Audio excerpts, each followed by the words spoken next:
ఆదికాండము 3వ అధ్యాయము. దేవుడైన యెహోవా చేసిన సమస్త పూజంతువులలో సర్పము యుక్తి గల్దాయుండెను. అదే స్త్రీతో, ఇది నిజమా? ఏతో చెట్లలో దేని ఫలములన్నెను మీరు తినకూడదని దేవుడు చెప్పేనా అని అడిగెనెను. అందుకు స్త్రీ, ఏతోట్ చెట్ల ఫలములను మేము తినచ్చును.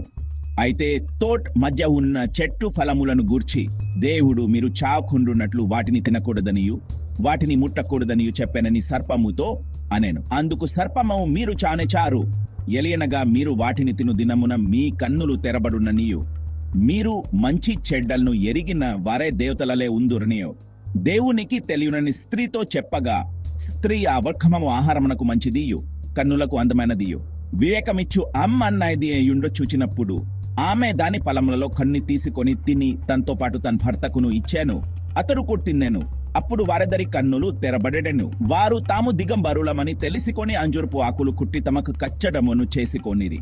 చల్ల పుటను ఆదామును అతని భార్యయు తోటలో సంచరించుచున్న దేవుడైన యెహోవా స్వరమును దేవుడైన యెహోవా ఎదుటికి రాకుముడి తోట చెట్ల మధ్యను దాగుకొనగా దేవుడైన యెహోవా ఆదామును పిలిచి, నీవు ఎక్కడ ఉన్నావు? నేను అందుకతడు, నేను తోటలో నీ స్వరము వినినప్పుడు దిగంబరినిగానుంటిని గనుక హైపడి దాహుకుంటున్నాను.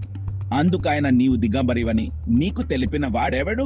నీవు తినకూడదని నేను నీకు ఆజ్ఞాపించిన ఒక్క ఫలములు తింటివా అని అడిగాను. అందుకు ఆదాము, నాతో నుండుటకు నీవు నాకిచ్చిన ఈ స్త్రీయే ఆ ఒక్కలములు కొన్ని నాకిక్కగా నేను తింటున్నాను.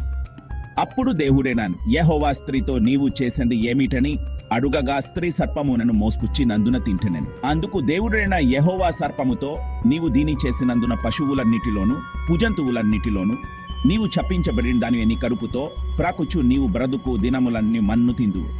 మరియు నీను స్త్రీకని నీ సంతానమునకును ఆమె సంతానమునకును వైరము కలుగజేసేదను. అది నిన్ను తల మీద కొట్టును, నీవు దానిని మడిమే మీద కొట్టుదు అని చెప్పాను. ఆయన స్త్రీతో, నీ ప్రయాసమును నీ గర్భవేదనను నేను మిక్కి హెచ్చించేదను. వేదంతో పిల్లలను కందువు, నీ భార్చెడ్ల నీకు వాన కలుగును.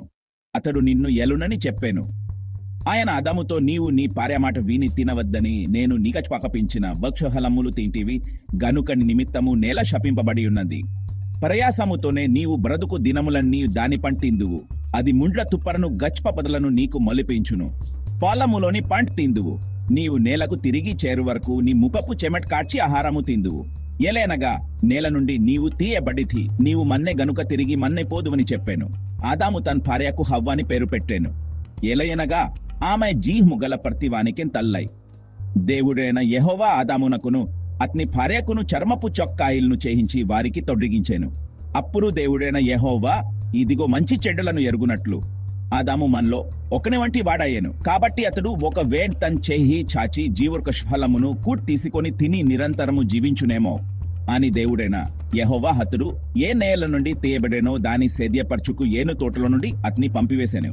అప్పుడైన ఆదామును వెళ్ళగొట్టి ఏదెని తోటకు తూర్పు దిక్కున కెరూబులను జీవవృక్షమునకు పోహు మార్గమును కాచుటకు ఇటు అటు తిరుగుచున్న ఖడ్గజ్వాలు నిలువబెట్టాను.